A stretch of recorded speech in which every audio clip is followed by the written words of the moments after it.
So we're over here and we're talking about some Coles microphones, and yes, we have some stuff that you seem pretty familiar out there, like the 4038. 4038, yep. But what's going on here? This is like a broadcast microphone. It is, yeah. So that's actually, it's funny. So that's basically the same age as this. That's an older style microphone they made for commentary and broadcast. Okay. It's funny if you watch like some old. We've seen it because my boss Fraser you still have to meet him. He's sitting behind me because he wasn't in town last time when you guys were in town. Yes. So basically, if you watch some old broadcast stuff, you'll see some of these guys using this microphone. They're at like a live race or something like that. Yeah, So it like- doesn't pick up in the back, so it's a really nice noise canceling microphone that you can put up to your lips. They call the 4104. They call it a lip microphone because a lot of people put this little bar right up to their face like this and they talk into it. So Was that originally how this was designed? yeah. Amazing. Yeah. Okay. Yeah, so it's an old BBC design, I believe, is how they've done that. And was this what's the frequency response? Has it got like a tailored frequency response, particularly for the voices? Yeah, particularly for the voice. Yeah. Okay, and then tell me what's going on over here, because yeah. this looks more like an instrument microphone. Yeah, exactly. Yeah, so that's a cool microphone. So they call it the 4030L. Okay. L as in lollipop because it looks like a little lollipop. Absolutely does. So again, it's another ribbon microphone, and it's their new microphone that's not new anymore. It's been out for like 8 years, but it was their first new microphone they released in a very long time. I don't know the exact years, but it was like the newest mic they've done in, I don't even know.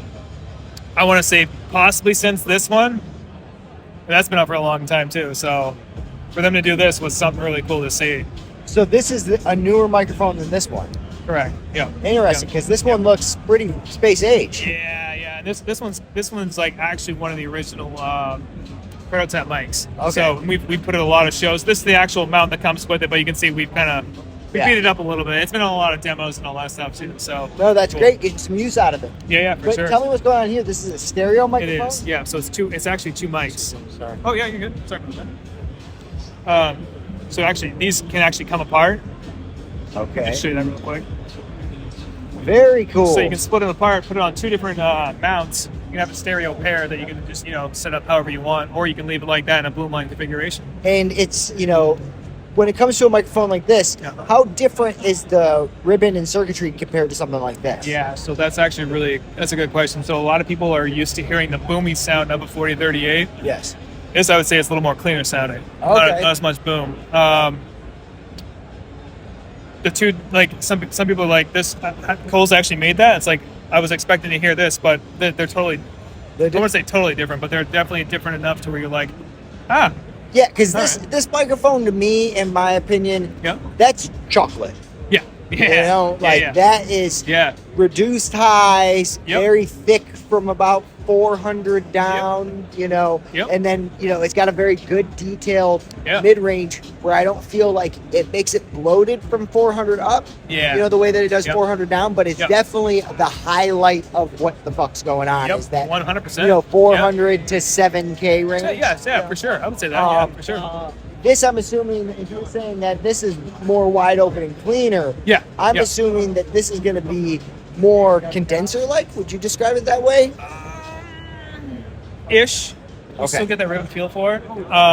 As a quick little short story example, we've done in the past. We've had a studio in town do a session where they used a pair of these and a pair of these, and another pair of another company's ribbon microphones on room mics in the drum room, and it literally came down to these two. Everybody was like, "That's one of these," or one of these that everybody liked the most, and it was a rock drum set, so people were looking for that rock sound. And these won out, just like a little bit of the low end. And it put in for the signal for the drum room was just like wow. And don't get me wrong, this on a drum room sounds killer too, but not as much low end, I would say, Okay. compared to this guy. So this guy, one thing that I've always been curious about, and we spoke about it briefly last time, but for the internet at home, I have a microphone where someone stole the pair. So I only have one left. Oh, okay, yeah. If I were to go buy a 4038 today, how close could I expect those two microphones to be to each other? I would say it honestly depends on the ribbon on your other one. If the ribbon's been worn pretty hard, I'd say there could be a slight difference there. That's a good question because a lot of people, some people don't notice sometimes. Yeah. And some people pick right up on it, but you can get them matched if you wanted to down the road. So as an example, if I could send you my microphone and you could find another one just like it. Well, what happened was that you would buy another microphone. You'd send them both out to Coles. They would replace both ribbons and get them both into spec. Oh. So technically, that's how you would take care of that. Yeah. Dang. So I couldn't find. So like, if I think mine's special, I couldn't be like, give me another special one. you trial and error, you might be able to make it happen. Yeah, I mean, it's just one of those things where I think that everything that I found is probably nicer than all the other stuff, just because I'm the same way. So I know exactly what you mean. It probably doesn't matter. Yeah. But that said, now that the guy has walked away from over here, sure. This is something that I'm very excited to talk to you. Did I show you this last time? No. But I know about this stuff. Yeah. You know, we talked a little bit about it, and we didn't pull anything out. Yeah. But I know a little bit about this stuff because of Bill Simzik. Yeah. Right. Yeah. Bill Simzik used a PML microphone on the overheads on some of the songs on Hotel California. Oh, right. And, PML since then has changed their name to Pearl. Yeah. And Pearl Microphones is one of the brands that you guys are showcasing here. Yep. And they seem to have some interesting stuff going on now that I'm finally seeing them in real life, which is these look to be brass rectangular capsules. Exactly. And that brass is beautiful. It is, yeah. I will say. A lot of first glimpses, people think they're ribbon microphones. No, they are condenser microphones. Condensers, yeah. So I got to ask, I don't know which microphone Bill used back then. Yeah. I remember it being a small diaphragm condenser style microphone. I wonder. Like a DC-10 or something like that. I don't know. I'd have to go look. I'd have to look at it too because honestly, they've done a lot of mics over the years, and especially in that time frame. So these condensers here. Are they utilizing a traditional small diaphragm circular capsule, or they're using a rectangular capsule? I believe these ones are rectangular too. I believe. I don't. Yeah, I can kind of see it. It almost looks like a honeycomb. Yeah, it's kind of hard to tell actually. Yeah. But it doesn't. I will say that while these look like brass capsules with gold sputtering, these do not. These look like they have some sort of aluminum diaphragm, maybe. Yep. So that's very cool. How would you describe these capsules? I would tell you if you're doing like symphonic recordings, these are heavy in like the symphonies. Like as an example, the San Francisco Symphony in San Francisco owns probably, I don't even know. They sent us a bunch to have sent back to Pearl to have them all reworked and refurbished a year and a half ago, and they sent us like 10 microphones, I think. Okay. With the rectangular capsule, you get a top and bottom rejection. So in a symphonic recording scenario, depending on where you want to place the microphone, if you want to capture a specific group of instruments, you get a nice narrow pickup pattern, so you don't have to worry about picking up other instruments. You can get a nice clean. So these are little laser beams going straight to the floor. Basically, basically. Okay. That's a great way to put it. Yeah. No. I love that. I want to steal that. Yeah, well, I've always, there's a couple microphones in my world that have like some very great rejection. A microphone that a lot of people don't talk about is a microphone that's the AKG D224E, which is a dual diaphragm dynamic microphone. Where it's got a very, very small, very easy to break and impossible to repair sensitive high frequency capsule, and then like a more traditional low frequency capsule. And it's got one of the most condenser-like qualities out of a dynamic microphone that I've ever found. But one thing that I love about it is that it's a laser beam. Since it's a dynamic microphone, it picks up what's in front of it and then not the shit behind it. So it's like almost like a condenser-like quality that has dynamic rejection. How old is that? 70s. Really? Yep. And they only made it for a couple of years, and they used them on like Jim Croce, and people were playing acoustic guitar and stuff. That's awesome. So do you have just one of those, or? No, I've got 7 of them. Oh, that's awesome. Yeah, awesome. Right now, I think they're between $700 and $900. But for a while, they were $100 microphones, and I was like, I'm buying all these. I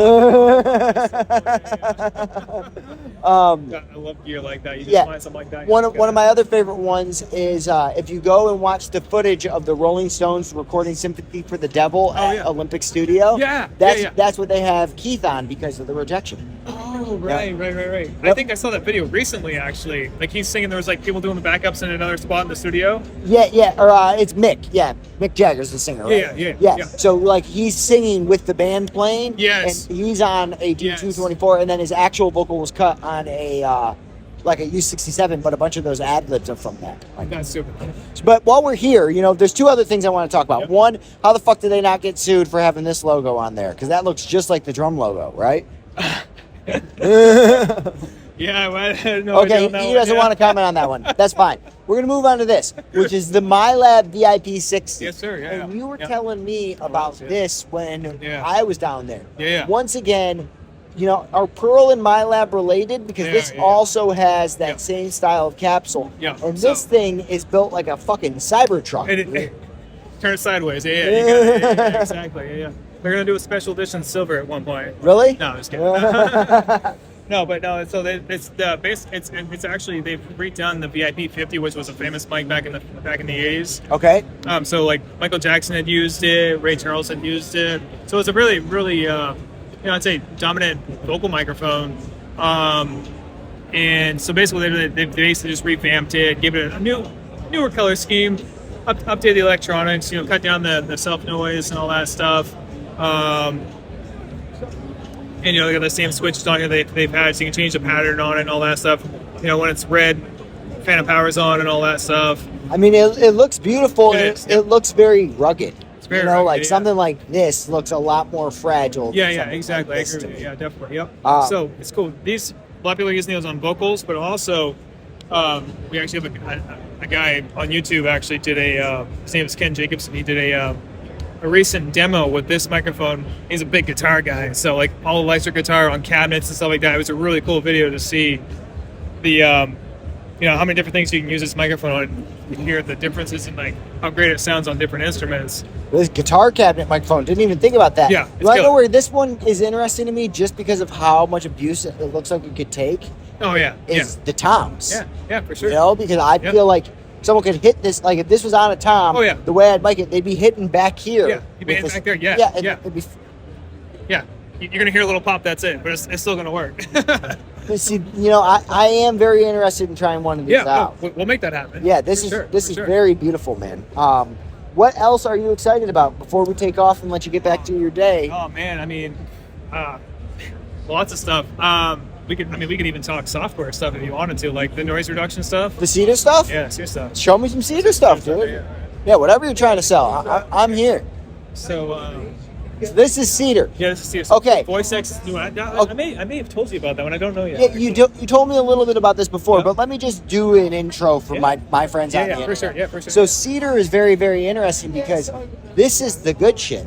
This is the stuff that most people in music production don't ever really come across, just because it's cost prohibitive in most instances. But this is what professionals in a lot of other, professions like forensic audio, movie production. they're utilizing this sort of stuff. Oh, yeah. So when you hear about I was using Isotope RX and I wasn't able to get the fan boat out of my Gator show, it's because the other guys got something like Cedar, right? Right. I'm gonna call you when I get home and ask you to send me the demo so that I can clean up the audio from this conversation. Yeah, actually, 100%. And we should do it before and after. Yeah. Tell me a little bit about what's going on. I'm gonna tell you this one. So this is Voice X, their newest plugin that they released. Okay. And this is.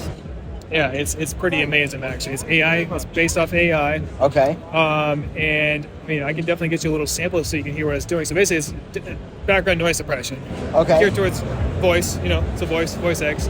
It's a dialogue. So these here, they have these are just noise, and I can play this and turn the noise down. Exactly. So I'm going to do that real fast just so I can do it. Yeah, turn it up if you need to. That's fine. Yep.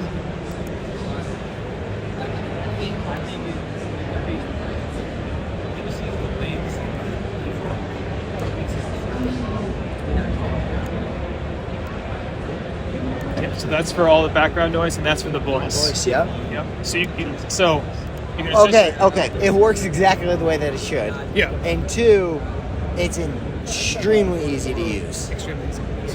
That's Cedar's thing. Like, some of these other plugins you use, it's like I have to read the manual to use this thing. No, so you just they want to cut to the chase and be like, yo, it's 2 knobs. That's all it is. Yeah, that is it's crazy. So you can that's all for the noise. So this is all noise level here. So you can pull that down. That pulls all the noise out, or you can boost and cut the voice a bit. Yep. So just grab that for the B-roll down here, and then down here. Okay, man, dude, it's awesome. So is this Voice X the new thing that they have? Yeah. That's the new product. And I see that they have an interface down here. Nope. So that's actually this is old. This is just a headphone amplifier they did years ago. Oh, yeah, we'll cut that out of the video. Yeah, that's fine. Okay, and so for Voice X, how much is that going to run us? List price, it's about $1127 is what the list price is. So this is around $1,100. This is an $1,100 plugin, yeah. Which I have been going around ma'am and joking that I'm going to make a $1,000 plugin and put it out there, and everyone is big ha at that. But you guys are not hot, and you want me to give you $1,100. Oh yeah, for sure. Yeah, okay, yeah. And is there like a Black Friday sale or Christmas or? Not that I know of, because I don't handle that stuff. Yeah, and this is typically like for professionals, and they just have to pay you. So if they do a sale, you'll know about it. That's usually how it works, if they do. Okay, and one thing that I want to just point out there to everybody also is that Cedar is utilized by the police. Oh yeah. Yep. Yeah, for sure. Yep. Yeah. So Department of Justice. Yeah, if you say stuff near cameras and they don't think they're going to hear you, this is how they get you. Yeah. Like this one here is like really massive for post production, of course, for like movies or any production going on for sound wise. You know what I mean? Awesome. Well, dude, thank you so much for taking the time to do this, and I really want to meet Frazier. Yeah. The man is right here. Oh, awesome. These are all the captions.